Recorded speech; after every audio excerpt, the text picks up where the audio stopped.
स्थापकाय च धर्मस्य सर्वधर्म स्वरूपिणे अवतार वरिष्ठाय श्रीरामकृष्णाय ते नमः। আজ আমরা এই বেদান্ত মঠের যে আসন থেকে এর যেন অনন্তের আঙ্গিনা, এই আঙ্গিনা থেকে আমরা আজ শ্রীরামকৃষ্ণ ধ্যান অনুভবে আজ আমাদের বিষয় আপন সমাধান। কেমন করে আমরা আপন শক্তিকে এবং আপন সমস্ত অশুভ ভাবনাকে কেমন করে একটা সমাধানের পথে আমরা আনব, এটা যেন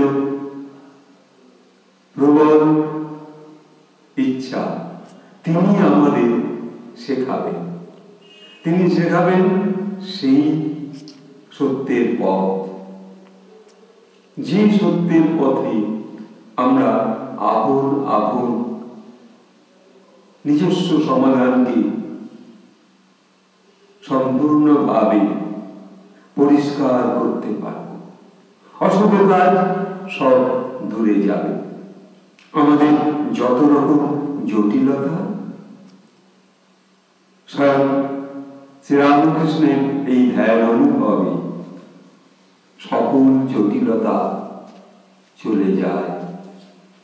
আমরা যদি সেই ত্রিশক্তি, ত্রিধা শক্তি শ্রীরামকৃষ্ণ, সারদামা স্বামীজি এই যে রূপের সম্মুখে, ঠাকুরের সম্মুখে যে আমাদের প্রার্থনা, যেমন শ্রী গীতায় ভগবান শ্রীকৃষ্ণ তার শ্রীমদ্ ভাগবত গীতায় বলছেন, আমি তোমাদের কর্মকে সমাধান করি। যখন কোনো মানুষ সত্যি নিজের কাজকে কিছুতে গুছিয়ে উঠতে পারছে না, কেমন করে সন্তান সন্ততিকে লালন পালন করব, কেমন করে আপন যে স্ত্রী কন্যাকে কেমন করে আমি আমার অন্ন শিক্ষা দান করব, সেই শক্তি তুমি আমাকে দাও। আমি যেন সেই পরম ব্রহ্মের প্রতি আমার এই বাক শক্তি, আমার এই দেহের শক্তি, মনের শক্তি এবং কর্ম সমাধানের যে পথ তুমি সমাধান করে দাও। আমার মধ্যে তোমার রূপ। তাই না কবি বলেছেন যে আমার মধ্যে তোমার সুর, তাই এত সুমধুর।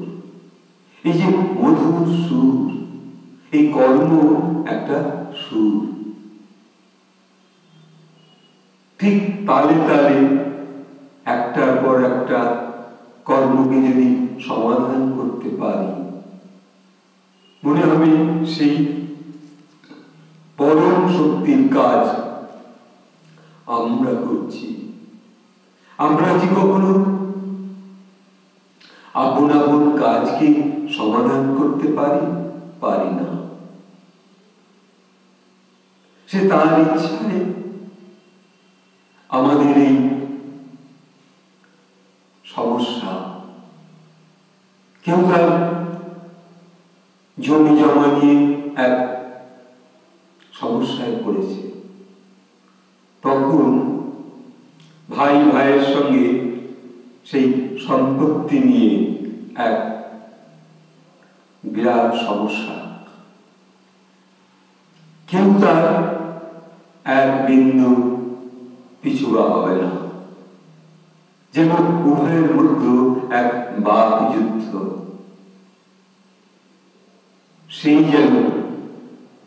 সেই ভাবনার মধ্যে তখন চলে যায়, বিনা যুদ্ধে নাহি দিব সুচাগ্র মেদিনী। যেন সেই যে মহাভারতের যুদ্ধের যে দামামা, ঠিক তাদের মধ্যে, দুই ভাইয়ের মধ্যে এইরূপ একটা সমস্যা এসে উভয়ের জীবনকে ধূলিসাৎ করে দেবার একটা উপক্রম। এ ওকে ছাড়বে না, ও ওকে ছাড়বে না। কিন্তু যে সত্যর পথে, যে ন্যায্য পথে, যে আপন কর্মকে ঠিক ঠিক কর্ম করতে পারবে, অন্যায়ের বিরুদ্ধে যে প্রতিবাদ করতে পারবে, সেই সত্য প্রতিবাদ, সেই প্রতিবাদ তার মধ্যে যতটা সত্য পথ থাকবে, সত্য ভাবনা থাকবে, সত্যের বিচার থাকবে, তখন সেই সমাধান করতে পারবে এবং সেই সমাধান জয়ের পথে এগিয়ে যাবে। এই বিশ্বাস নিয়ে আমরা শ্রীরামকৃষ্ণ এই ধ্যান অনুভবে প্রতিদিনের যে আমাদের কর্ম সমাধান, সারাদিন যে কর্ম করছি, একজন লেবার,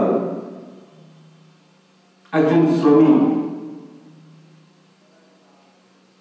সে আর পারছে না,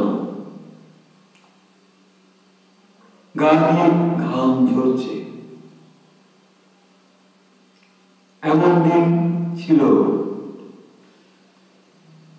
গরুর যে ঘানি, গরুতে টানত, একটি বাঁশকে তার দুটি গরু ঠিক গলার কাছে, ঘাড়ের কাছে দিয়ে সেই গরু দুটো চারপাশ দিয়ে ঘুরত, আর তাতে পেশাই হতো আগেকার দিনে তেল, তিসি, তিল, সরিষা ইত্যাদি। ঠিক এইরূপ ভাবে এক শ্রেণীর মানুষ, যারা জমিদার, তখনকার দিনে মানুষকে দিয়ে এইরূপ ভাবে ঘানি টানাত।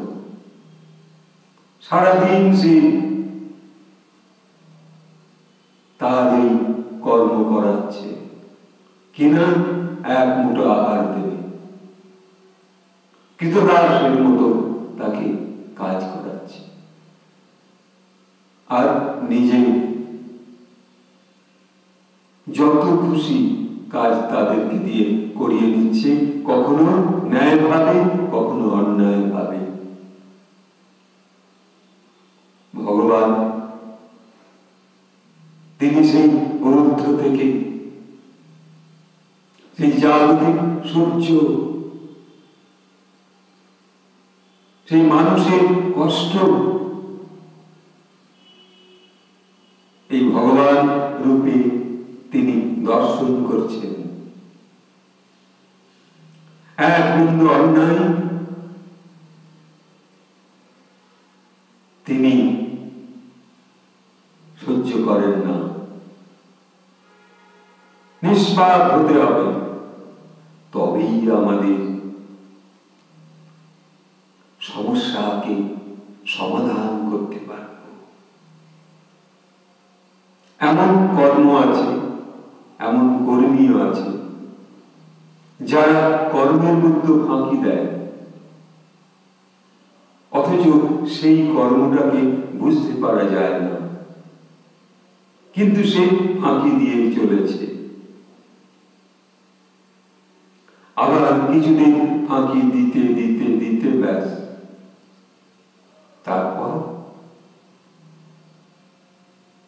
তারপর সে এমন এক গাড্ডায় পড়ল, তার কাজ তখন সমাধান হচ্ছে না। স্বামীজি না বলেছেন, চালাকির দ্বারা কোনো মহৎ কাজ হয় না। যে কর্ম ঈশ্বরের, মানুষরূপী ঈশ্বরের যে কর্ম, সেই কর্মকে নিষ্ঠাভাবে সমাধান করতে হয়। এই সমাধানের জন্য পথ আছে, সত্যের পথ। আর আমরা আমাদের কর্মকে সমাধান করতে হলে প্রতিদিন এক আহ্বান করতে হবে, নিষ্পাপ শক্তি, নিষ্পাপ ভাবনা, নির্ঝঞ্ঝাট সেই আশা আকাঙ্ক্ষা, সব নির্ঝঞ্ঝাটের কাজকর্ম সব সেরে একেবারে নীরব শান্ত হয়ে নিজেকে এগিয়ে নিয়ে যেতে হবে তোমার কর্মে। তুমি কার শক্তি? তুমি সেই ব্রহ্মের শক্তি। কেন উপনিষদও বলছে যে সে আমার জাগতিক যে চোখের আলো, মনের আলো, জ্ঞানের আলো যেন আমরা সমাধান করতে পারি তোমাকে স্মরণ করে, আর এই ব্রহ্মশক্তিকে যেন কখনো অস্বীকার না করি। ঠাকুর না বলেছেন, পরম গুরু শ্রী রামকৃষ্ণ, সকল সময় কর্ম করে যাবে, ঘুরতে ঘুরতে কর্ম করবে, তারপর মাথা ঘুরে যাবে, তারপর পড়ে যাবে। কিন্তু শিশুকালে তো আমরা খেলেছি, সেই মাঝখানে যে খুঁটিটা ধরে যদি আমরা ওই বনবন করে ঘুরি, অন্তত পড়ে যাবে না, পড়ে যাব না। সেই খুঁটি হচ্ছে পরমেশ্বর। তিনি সেই পড়ে যাওয়ার সমস্যা থেকে সমাধানের পথে নিয়ে আসবেন। এ আমার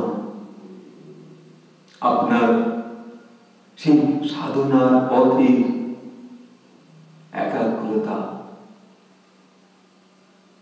তাই নিজেকে সমাধানের পথে নিয়ে আসতে হলে একাগ্র মন নিয়ে নিজের শরীরের মধ্যে নিজের যে প্রকৃত একাগ্রতাকে কনসেন্ট্রেশনের মধ্য দিয়ে সুযোগ করে নিতে হবে। এই দিনমানের মধ্যে, এই 24 ঘন্টার মধ্যে কোথায় যাবে মানুষ? বহু মানুষ তাস খেলে বেড়ায় সন্ধ্যেবেলা, অযথা গল্প করে বেড়ায়, আর সারাদিন এদিক ওদিক ঘুরে তারপর ক্লান্ত হয়ে বিছানায় গিয়ে পড়ল। এবার তার সেই সকালবেলা উঠতে কেউ 8টা, কেউ 9টা, না, জীবনে সেই সত্যকে প্রতিষ্ঠিত করতে হলে এক সমাধান কর্মে আসতে হলে সকল কিছু শেষ আছে। যেমন জীবনের শেষ আছে, তেমনি কর্মেরও শেষ আছে। সেই কর্মকে সমাধান করতে হবে। তাকে ধরে, তাই না যে ভগবান সেই তার শ্রীমুখের বাণীতে বলছেন, কর্মণ্যেধিকরস্তে মা ফলেষু কদাচন।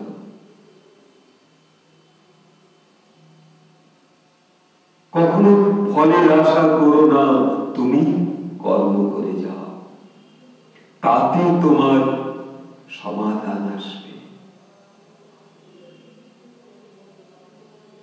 যদি গৃহকর্তা তার কর্মকে সমাধান করবার জন্য ঠিক সময় ডিসিপ্লিন মেনে চলে,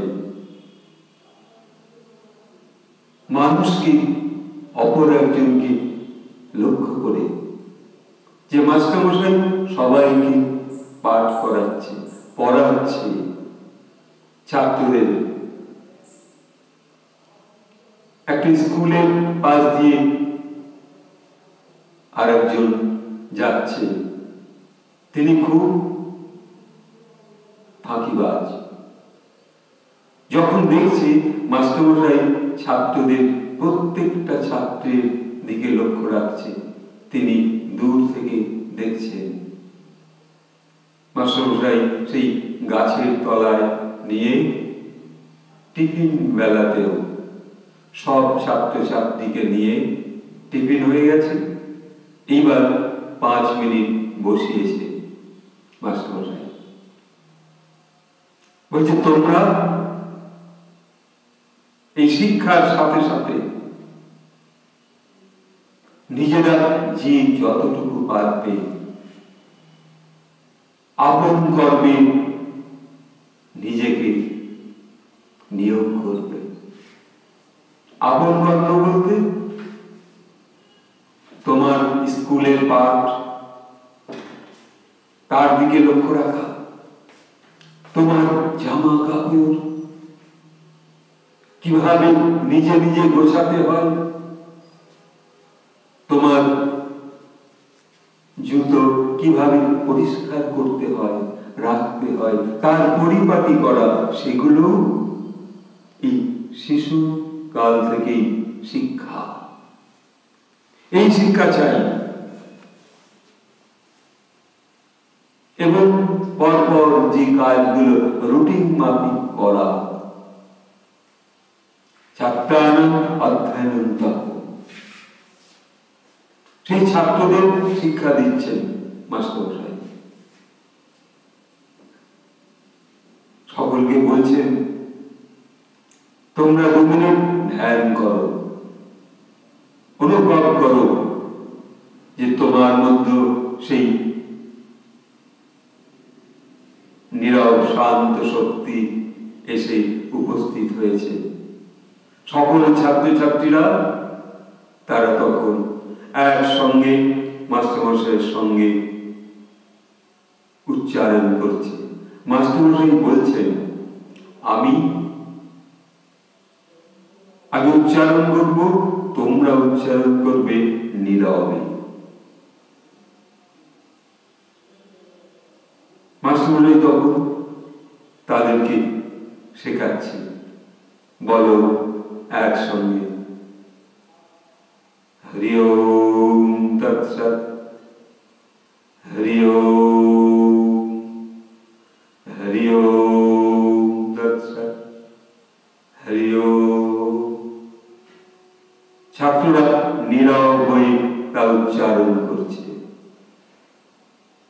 একসঙ্গে চোখ বন্ধ করে বাবু হয়ে বসে একটা শিশুকে দেখছি সে কেমন করে বাবু হয়ে বসেছে কিনা। পাশের ছাত্রটি কে সে দেখে দিচ্ছে, পিঠের সিদ্ধালটা সোজা করেছে, চোখ বন্ধ করেছে। মাস্টারমশাই বলছেন, তোমরা এখানে আছো 50 জন, তার মধ্যে 25 জন ছাত্র, 25 জন ছাত্রী। এই যে একসঙ্গে তোমরা উচ্চারণ করছো, এই মন্ত্র উচ্চারণ করবে যখন তোমরা তোমাদের শিক্ষার কর্মে, পড়াশোনার কর্মে যখন যাবে, তখন বড়জোর 5 মিনিট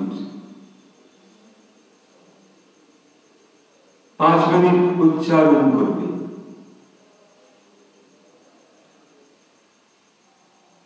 যে আমরা এই 5 মিনিট উচ্চারণ করব মহামন্ত্র। এই মন্ত্র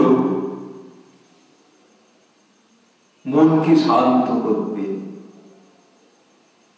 আর তোমার মধ্যে নিয়ে আসবে এক ধ্যান অনুভব। তারপর তোমরা চোখের সম্মুখে দেখবে একটা, মনে করবে একটা মোমবাতি কি একটা প্রদীপ জ্বলছে। চোখ বন্ধ করে দর্শন করবে। আমার সম্মুখে যেসব ছাত্ররা বসে আছো, আমার দিকে তাকাও। এতক্ষণ চোখ বন্ধ করেছিলে, এইবার তাকাও, দেখো আমার এই ছোট্ট টেবিলের উপরে আমি একটি ডাস্টার রেখে দিয়েছি। বোর্ড পরিষ্কার করবার যে ডাস্টারটাকে দাঁড় করিয়ে রেখেছি। দেখো তো তোমরা সকলে দেখতে পাচ্ছ কিনা? সকল ছাত্রছাত্রী বলল, হ্যাঁ মাস্টারমশাই, দেখতে পাচ্ছি। এইবার ভাবো, দেখো এই ডাস্টারটার পিছনে একটা প্রদীপ এর ছবি দেওয়া আছে, একটা জ্বলন্ত প্রদীপের ছবি দেওয়া আছে, দেখতে পাচ্ছ? ছাত্ররা বলছে, হ্যাঁ মাস্টারমশাই, দেখতে পাচ্ছি। এইবার ঠিক এইরূপ ভাবে তোমরা যখন ধরো অঙ্ক পারছ না, খুব শক্ত লাগছে, বা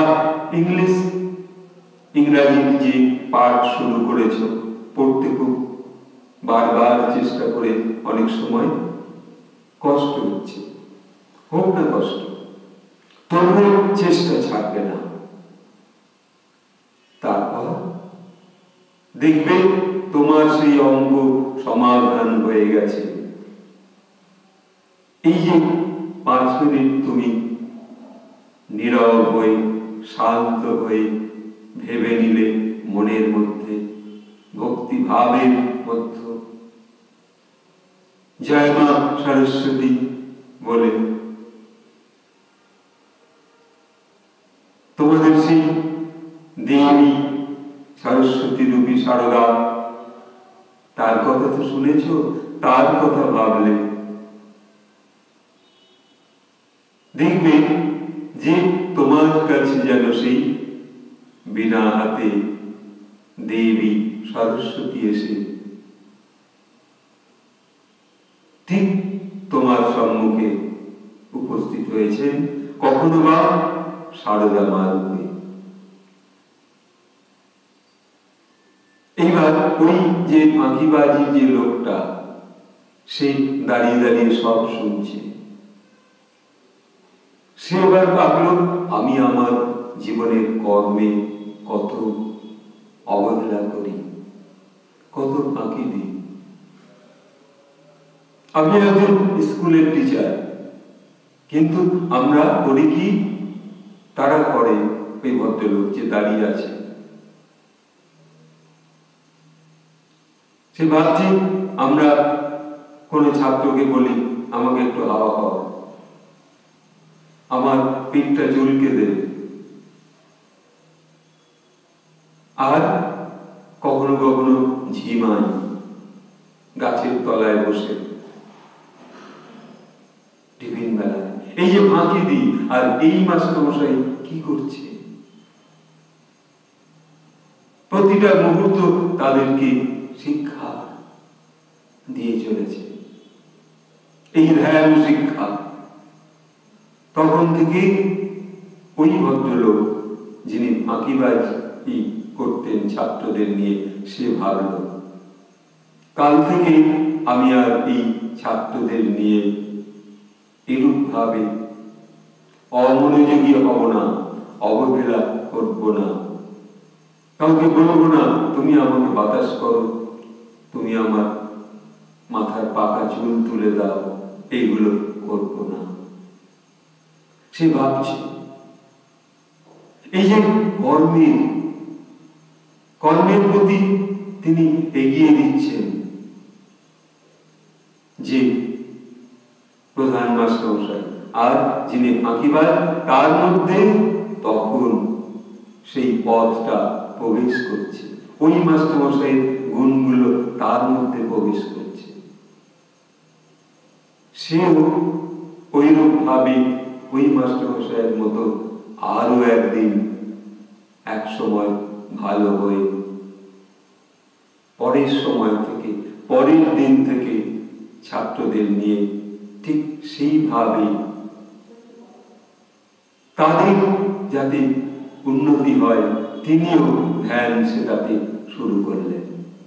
যে তোমরা নীরব হয়ে বসো, কাল আমি দেখে এসেছি এক মাস্টারমশাই এইভাবে শিক্ষা দিচ্ছে,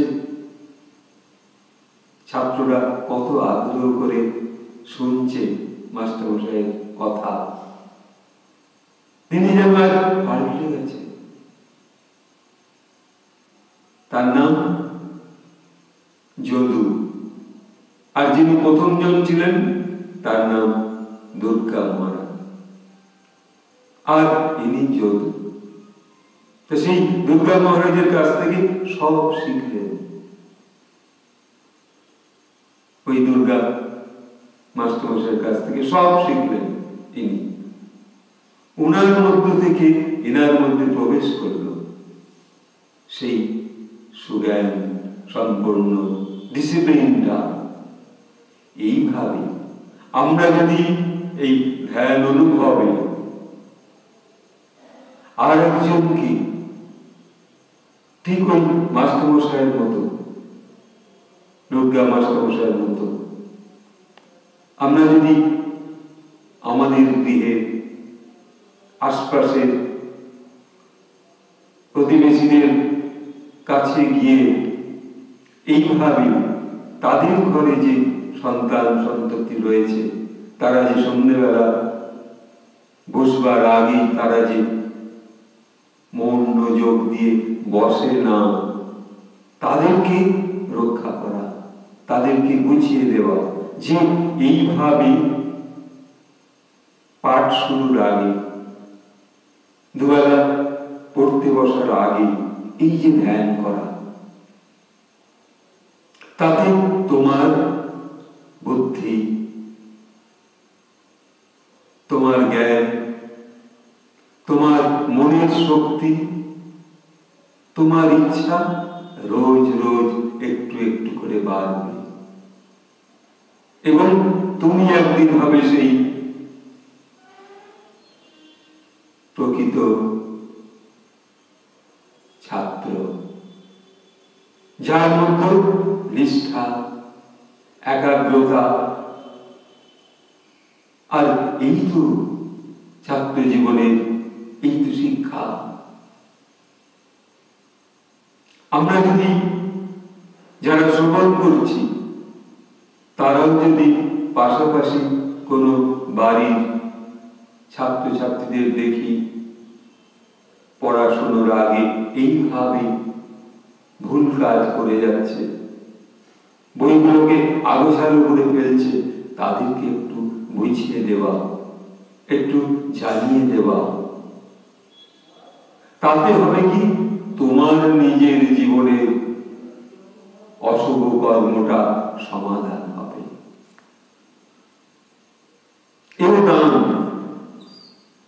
এই দান যদি আমরা করতে পারি, এই দানের মধ্যে যদি আমরা এগিয়ে যেতে পারি, একটা ছাত্রকে আবার নতুন করে জানিয়ে দেওয়া, এইভাবে ধ্যানগুলো করতে হয়। আজ আমরা এইরকম ভাবে আপন আপন সমাধান, আপন গৃহে এবং মানুষের কাছে গিয়ে যদি বলতে পারি, তবেই তো আমাদের জীবনের সেই পথ, আপন সমস্যা সমাধান হবে। আজ এইটুকু বলে সকলকে ভালোবাসা শ্রদ্ধা জানাই এবং আবার বলব, আপনাদের এই আমাদের শ্রীরামকৃষ্ণ বেদান্ত মঠের যে ইউটিউব চ্যানেল, এটাকে একটু আপনারা একটু সাবস্ক্রাইব করবেন, একটু লাইক করবেন, অনেক অনেক শেয়ার করবেন, আর একটু কমেন্ট লিখবেন কেমন লাগছে। এতে কিন্তু আপনাদের কোনো খরচ নেই, নির্ভয় করতে পারবেন। এইটুকু বলে সকলকে ভালোবাসা শ্রদ্ধা জানিয়ে পরম গুরু শ্রীরামকৃষ্ণকে আভূমি প্রণাম জানিয়ে এখানে শেষ করছি। তং রামকৃষ্ণং শিরসা নমামি, তং রামকৃষ্ণং শিরসা নমামি, তং রামকৃষ্ণং শিরসা নমামি।